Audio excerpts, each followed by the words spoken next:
Hi guys, Henrik Scholder here with Mechanix Menace. In this video I will show you what has been done since the last video, and I can start by saying it's not so much. The weather has been super nice for the major part of this summer so far, so I haven't really spent that much time in the garage. Instead I've been out mountain biking, kayaking, and going to different car meets and races and so on. But yeah, something has been done. So what I showed you last time was the last piece of the radius between the wheel well and the inner wheel well wall here, the last double curvature part, I should say. Below this, the wheel well will continue straight down, and also the inner wall will continue straight down. So there will be another radius between those two parts, but that'll be a simple single curvature piece, so I don't need to do my concrete forms or 3D printed templates. So yeah, you saw these were shaped last time, and I have welded them in on both sides, and I have seam welded all these radii on both sides. So yeah, that is one thing I have done. I will show you better closer up. So here is a closer look at this last piece here that I welded in. Previously, when I did seam weld the entire suspension tower here to the wheel well, of course, as always, I got some distortion, and the inner wall here buckled. So you can maybe see some signs here that I had to shrink it with my oxyacetylene welder to get it back into shape. And yeah, like I said, I have also seam welded all of these pieces. It's not necessary, I could intermittent weld them, but for some reason I kind of like to have them fully seam welded. From a rust proofing perspective, it's better, and it's kind of the way I go. I haven't seam welded all the way down here yet. I will wait until the final straight pieces here will be tacked in place, and also the inner piece of this inner side of the wheel well, so it will be stiffer before I seam weld it. And yeah, of course I did the same thing here on the other side, so that's nice to have come so far. Those parts have been quite time consuming to create. And what I also have done quite recently is I have, first of all, I have cut away the outer part here of the rocker panel. Initially I was going to keep the stock rocker panel as is, and above that I was going to build kind of an extension upwards, a square piece here, to make the rocker panel bigger, stiffer and stronger. But since the car will be so much wider, I decided to cut away the outer part of the stock rocker panel, and this will be widened too, to gain even more stiffness and strength. And inside the rocker panel I have created these jacking points, one here in the rear and one here in the front. Let me flip the car over so it's kind of easier to see how they are constructed. Okay, let's flip the car over.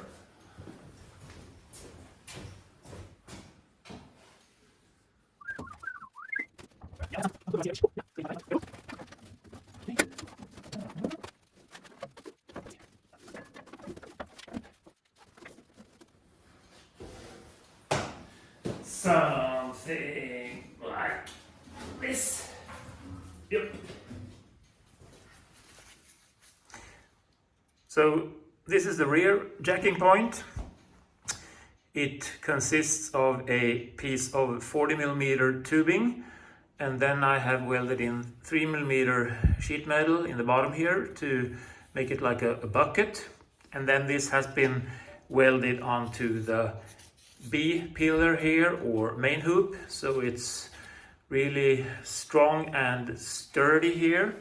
And inside here I will have a 3D printed plastic piece which will have like a hemispherical indentation bit inside of here, and on my jacket I will attach this 30mm steel ball. It will be welded onto maybe like a 20mm pin, and then this will sit on the jack pad, I think you call it.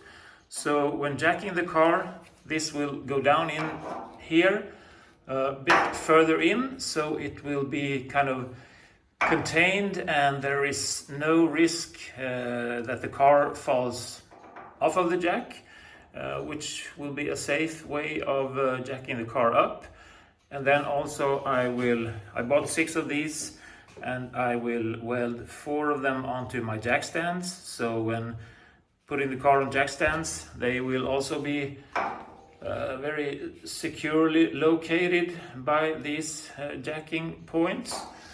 And for the front here, it's basically the same thing, except here it's attached to the inner wall of the rocker panel, and then down here onto the old A pillar, which I still have in place.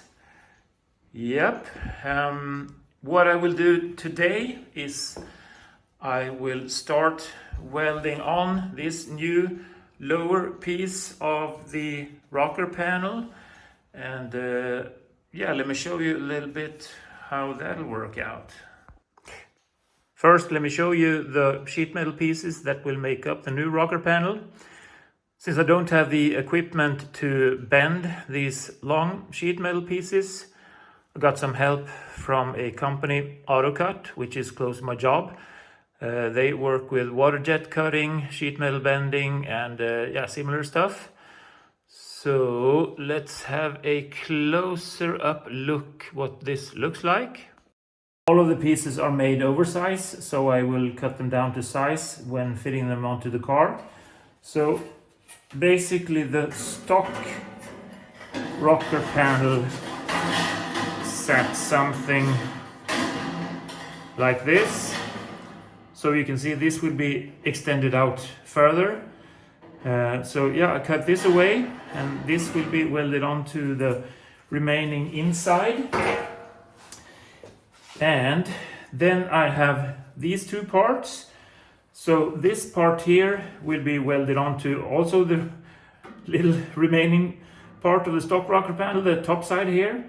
And this will go on like this.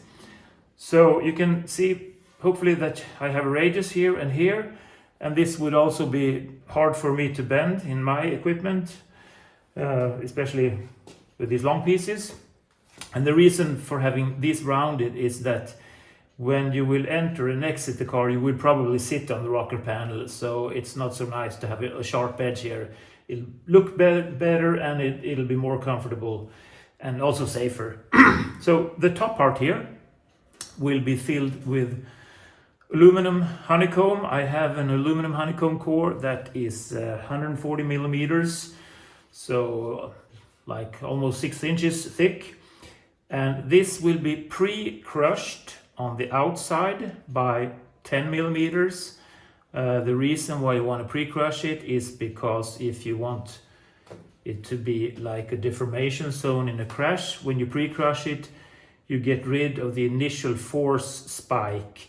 So it'll be more of a constant deformation. And if you look at modern cars, you can see that the beams that go in the engine compartment, they usually have some little creases, or they can have cutouts, and it's for the same reason. So when they compress, instead of being really stiff first and then suddenly buckling. They do it kind of more linearly, and that's the same reason why you want to pre-crush one side of the aluminum honeycomb. So yeah, this will be glued inside, and I made this in 2 pieces, so I will weld this part onto the stock rocker panel. Yeah, this first and then this, and then I will glue in the honeycomb core on these 2 sides, and then glue this one on and weld it. So doing this whole process, and yeah, being careful not to get glue in the weld joints and so on, that'll be kind of a chore itself. I haven't really decided on the exact process there.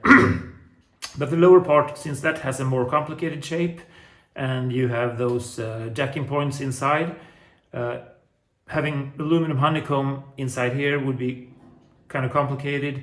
So the lower side will be filled with expanding polystyrene or polyurethane foam. So this entire piece will be much bigger than the stock part, and it will, yeah, increase rigidity, stiffness and strength of the car tremendously. And since here in Sweden, if you have like a door, what do you call it, the door bars like across like this, like you have on race cars, it's kind of hard to get it through the inspection for road cars. And I have talked to the guy who does inspection for amateur built cars, as they're called here in Sweden, and he says that okay, this tall rocker panel should pass through inspection without problems, and also it'll be fairly reasonably easy to get inside the car and also to exit the car. Also, if you're in an accident, I think the rescue personnel can pull you out without too much effort. So yeah, what else? Well, yeah, let me show you what this will look on the car regarding the first bottom piece here. I have put the stock outer part of the rocker panel back roughly where it's at. So yeah, this was roughly the size, or maybe a little bit further out, of the stock rocker panel. And as you can see, the jacking points are quite far outside. So since the car will be like, yeah, on each side 3-4 inches wider than it is, I thought, well, why not extend this out as well to gain stiffness and strength. So like I said, I cut this away and it'll be replaced by the part I showed you, which is this piece here. When it has been cut to shape, quite a lot of effort, I must say, a lot of trial and error, measuring, rigging it up, remeasuring, cutting, back and forth many times, but finally I got it to fit quite well. And here you can see I have a template, since it is a bit flimsy, to keep the shape. And when I will put this on, I have attached these aluminum profiles that I had. Luckily they were kind of straight and nice, so I have rigged them up to basically position it flat. So this, of course, the floor will be totally flat, and I'm not sure if you can see it, but there are some pieces of sheet metal here, so I have a little gap here, which is exactly the height or the thickness of the sheet metal. So I will try to put this on.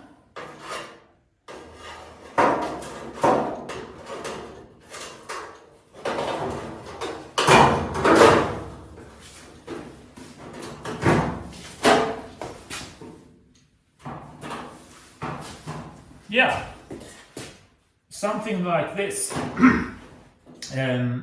I think we'll turn the car around again because this will be held in place and it's going to be easier to see how it fits. But this on the bottom side here, this will be welded onto the 25mm square tubing here. Then, like I had said before, the entire floor will be made out of sandwich panels consisting of 2 aluminum skins with a stiff foam core in the center, and these will be glued and riveted onto the tubes here. But this of course will be welded, and yeah, inside here will be filled with the polyurethane foam. There will be pieces that will be welded on from here to here, so this will be fully closed, and then the top square part will fit onto here. Whoops. Yeah, we can maybe have a look at a picture I have taken from my CAD model, how this will look when finished. Then it's probably easier to understand.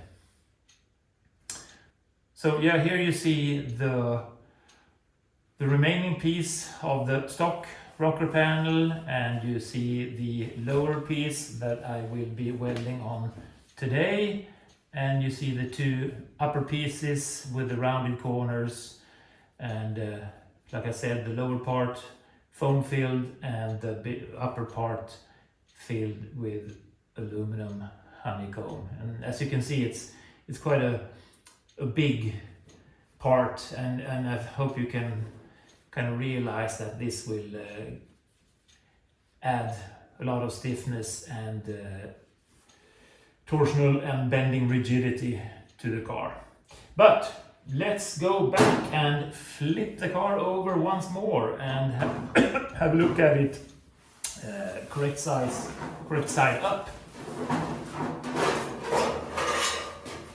Yeah, without this rotisserie, I don't think I would be able to build a car at all, I would say. It would be really hard to get access to all the parts and get ergonomical positions when welding and doing all the different chores that need to be done. So yeah, this has been super helpful, and I kind of lucked out with the center of gravity. I just used the existing stands that I had used before before I decided to make a full tube chassis fiberglass bodied car.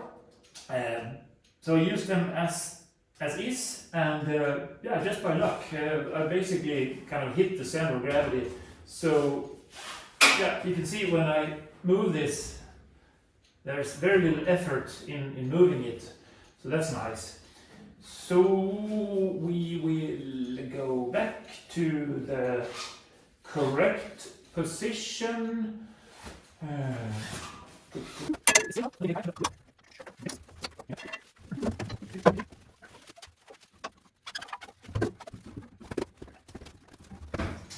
There we go.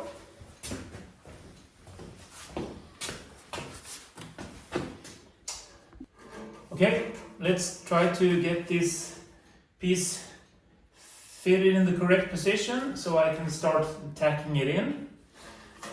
So yeah, these really help out on positioning. I just put the part on like this and slide it in. I do have overlap on both the upper side and the lower side, so that makes it much easier when welding. Let's see, something like that.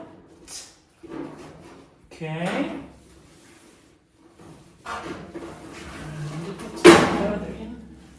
Like that. Yeah. And I have made a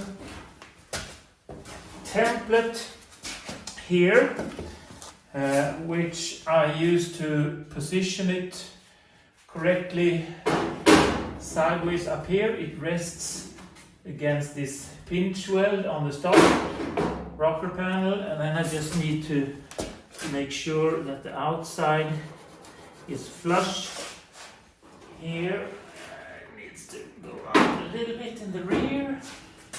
Here and here I have tried to get as nice a fit as possible to the stock door pillar here, A pillar, to be able to weld it here. That was quite a lot of effort because this is not a straight line. It's a little bit wiggly, but I think I got it okay. So, and it fits good onto these pieces. I will, to keep it from moving, this front side here is just, when I push it towards the inside, it hits here, and that makes it get in the correct position sideways automatically. But here I can move it back and forth, so I will at least clamp the rear part like this to fix it in position, and also make sure that it's horizontal on the bottom end.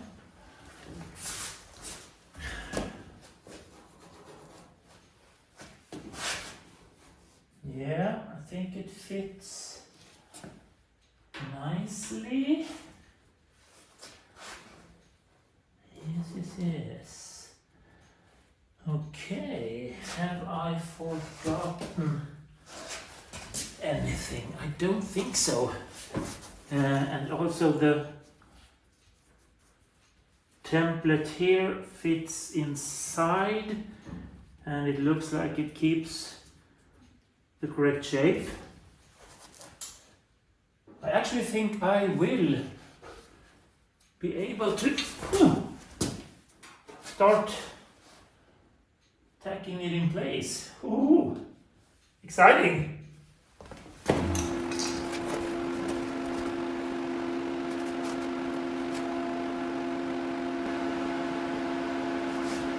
Well, here we go.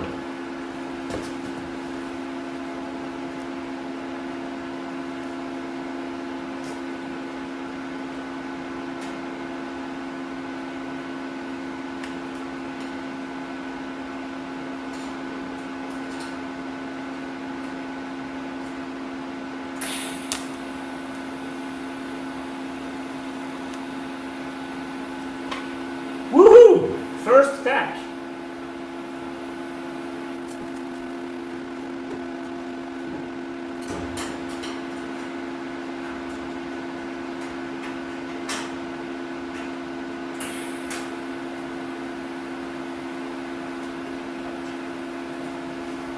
Second.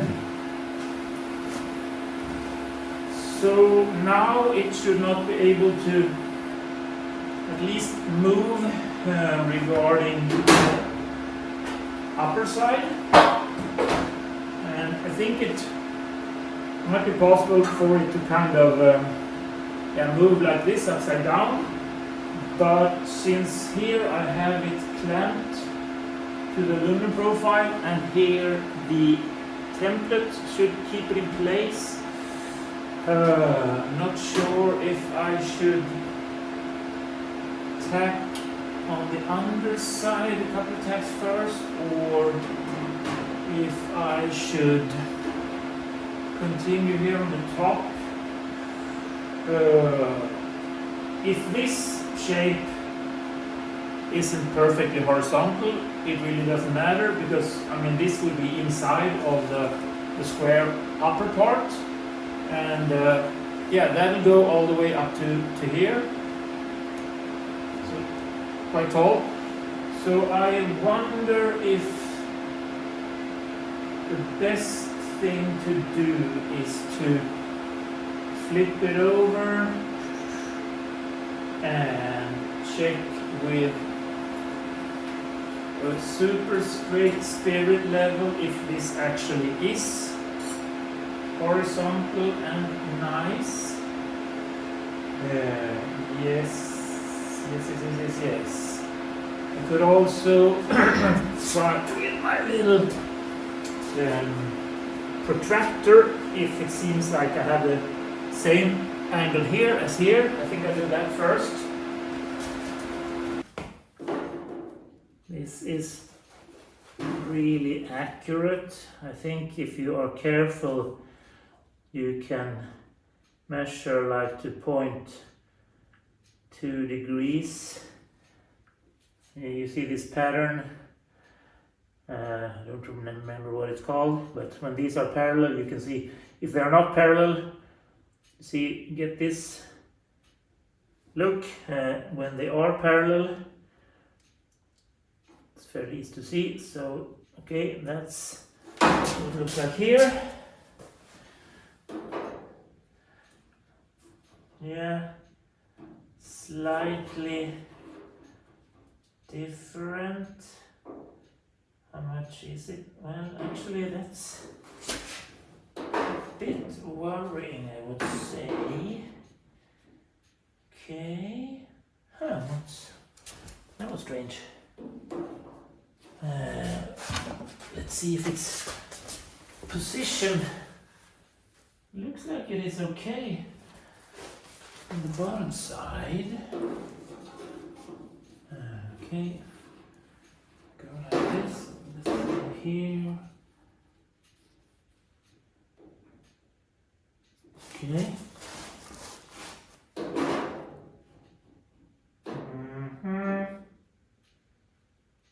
Wow, I wonder. That was a bit strange. It's not really super critical if this is perfectly flat or if it's kind of warped, because this will not be visible. The fiberglass body will go outside, but as always I want it to be as perfect as possible. So I need to kind of find out why those two angles are not the same.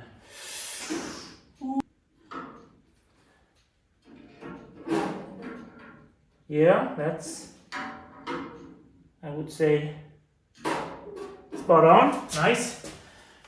Let's see if there are some strange things going on here in the back. Yeah, this looks, maybe, yeah, it should go up a little bit.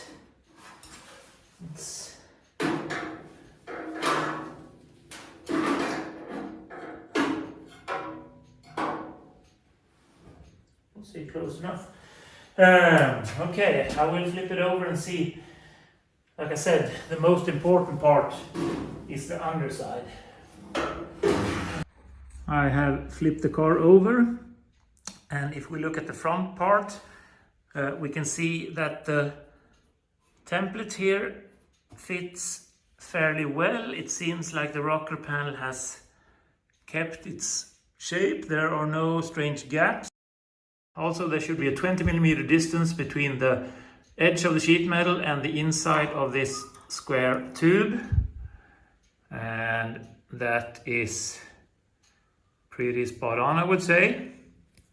And if I lay my spirit level across like this, yeah, you can see it's nice and horizontal all the way here. So the front end is good. Let's have a look at the rear. And if we start with a measurement between the edge of the sheet metal and the tube,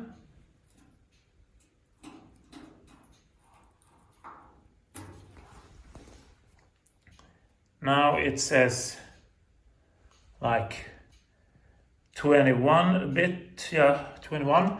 So this means that this should be pushed more inwards, and hopefully that'll help out with the angle here. And also, since I haven't got it clamped, you see it's not horizontal anymore. I will rig this up and see if I can make it fit better. I have done some adjustments. I have pushed this side inwards a little further, and as you can see now, this rear part here is also level and nice. And also I forgot, instead of using the protractor with the moire pattern, as I remember it's called, I also have this spirit level that I forgot about. So here in the front we have like 72.6.7 degrees angle, and in the rear we have 73.2 or 3. So it's, yeah, it's a little bit different, but the most important part is that it's level like this. If this has a slightly different angle, doesn't really matter that much. So I think I will go with this and start tacking the underside as well, and let's see how it'll end up. So since I have the spirit level here, I think I will start tacking the rear part.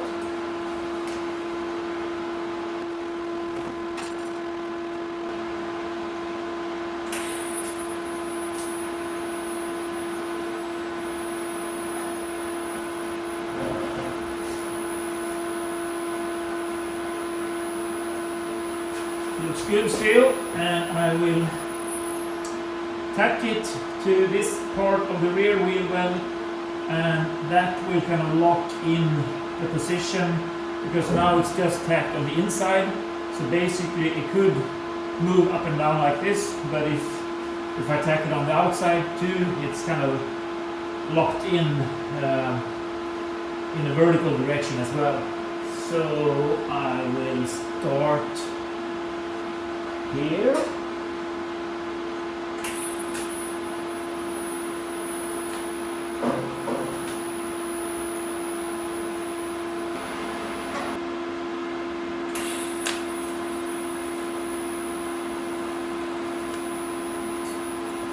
Okay. Let's check it again. Looks really good. I think I will loosen these aluminum profiles and see what happens.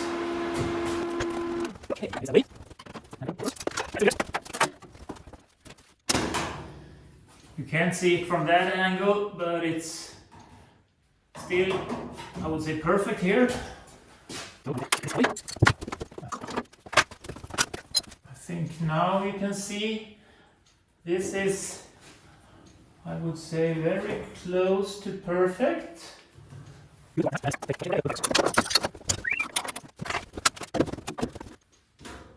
Yeah, this looks good as well. So I think I can continue tacking it in place. I think I will do a few more tacks here on the underside, and then switch it over to do the top side again, and go a little bit back and forth, so nothing strange happens. Yeah, I think I'll actually angle the car a little bit to gain better access or have better working position. I wonder if I should be really thorough and maybe measure this out so the tacks get evenly spaced. I think I'll do that.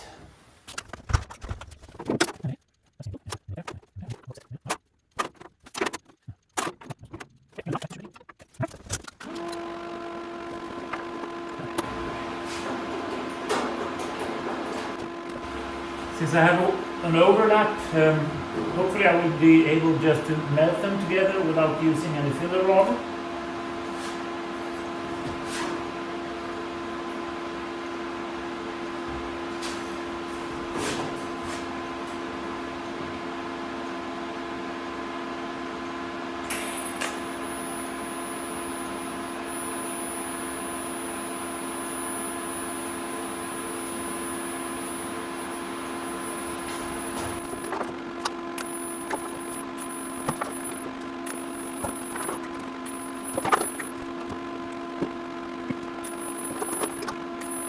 So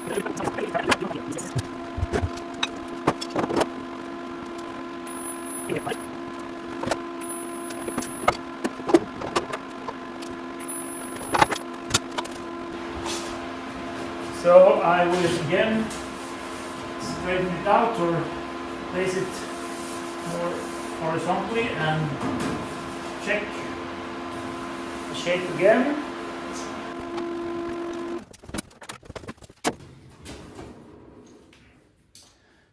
So still good back here. Let me check in the middle.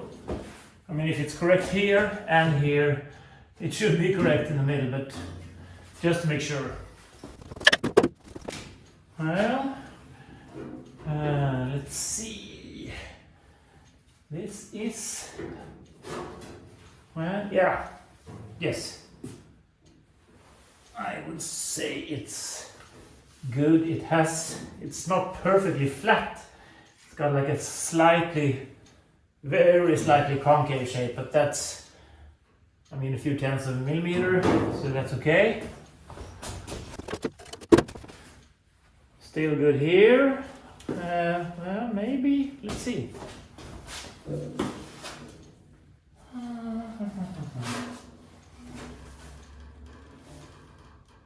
Yeah, it's good. I think I will keep this template for a little while longer, but now I will flip the car over again and do some more tacks on the upper side. Yes. I think also a good reason for filling this with something is that this will act as a huge resonance box and probably cause a lot of noise otherwise. So I will do some more tacks here on the front end to fix this a little bit better, and one here in the back against the rear wheel well. And after that I will take this template away and probably saw off a piece of 2x4 or something that I can put inside of the rocker panel to hold the old part up here. I mean, these are flexing, and I need to make sure that when I weld these two parts together that they don't buckle down, but this stays level. So having something with the correct thickness inside will hopefully help me doing that. But yeah, let's put some more tack welds in here at the front first.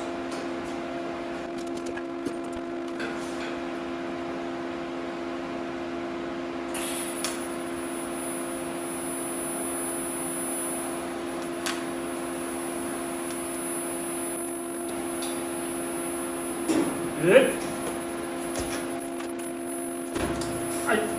I should say that before starting tacking again here, I checked with the spirit level that this was horizontal still, which it was. So now I will just have to cut this little what would you call it, dolly or support part that I will put in the rocker panel to shape. We'll see how that goes. So I have cut this 2x4 piece to size to fit inside the rocker panel to act as a spacer, or what you want to call it, when I tack weld the top side here so it doesn't get out of shape. And since this fits snugly inside here and the stock rocker panel, the upper part is slightly bent down, I need to push that up against the new part. So I have made some chamfers here, so I will push this in this direction and then twist it in place, pushing the upper part of the old rocker panel up against the new part. And then I have threaded a hole here, M12, and then I have a threaded rod that I will attach, and this will enable me to move this back and forth through the entire length of the rocker panel, since my arms are not long enough. And then I can tack weld all along the rocker panel. So first, let me try to get this in place.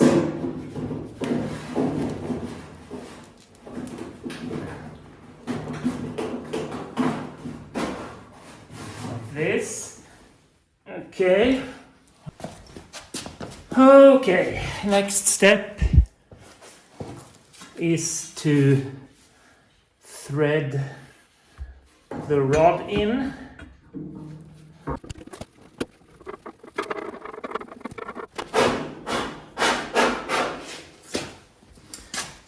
I will start by tacking in the middle, and I need to take a measurement so I know that I'm not tacking directly above the wooden piece, because that'll affect the weld quality, of course. So let's see, maybe I should again mark out where the tacks should be to be evenly spaced. Yeah, let's do that.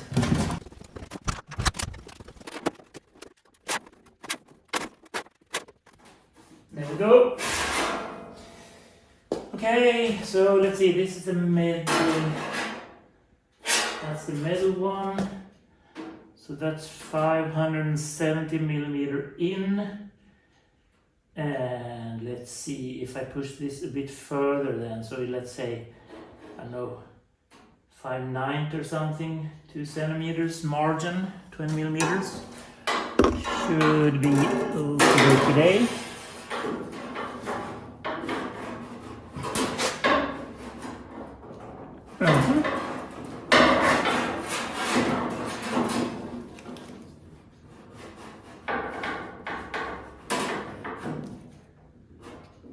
Yes, there we go.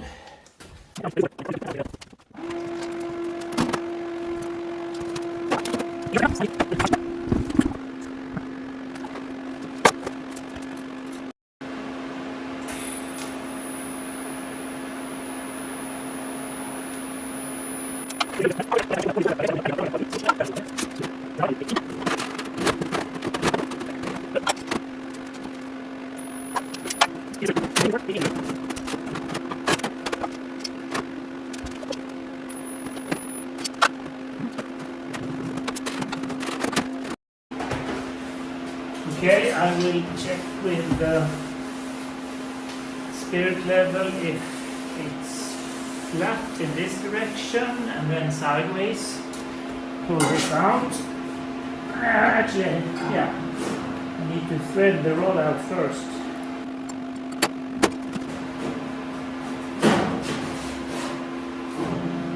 Okay.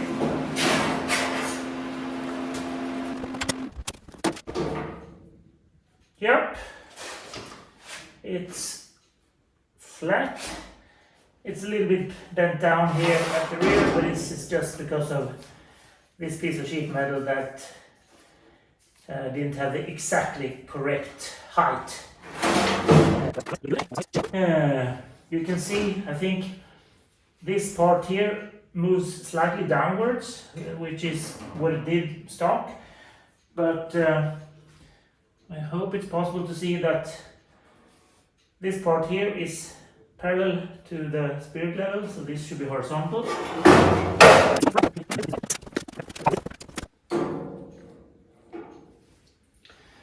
So 17.4 and 17.4. Nice.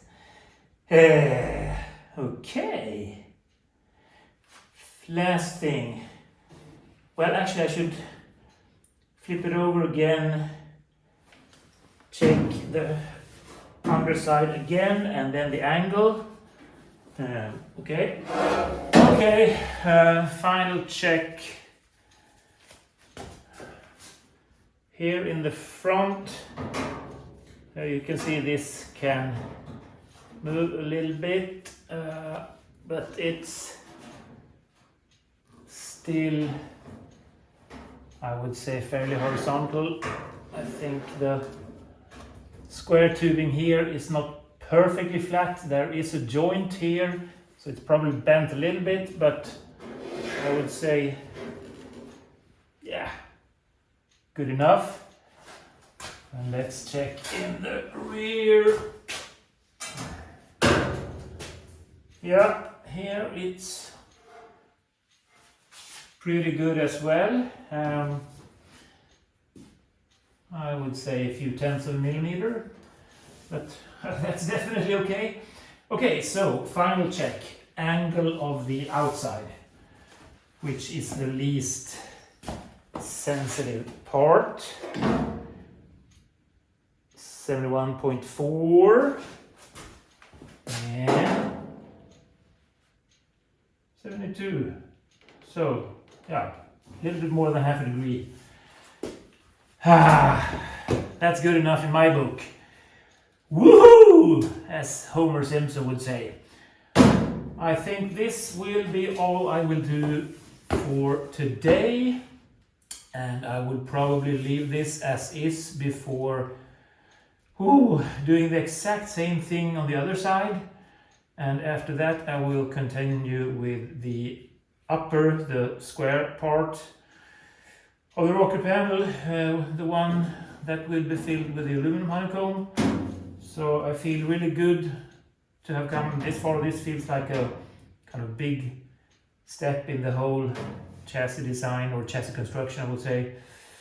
Yeah, so thanks for watching, and yeah, please continue looking out for new videos. Liking, subscribing, commenting would be nice too. Thank you and bye.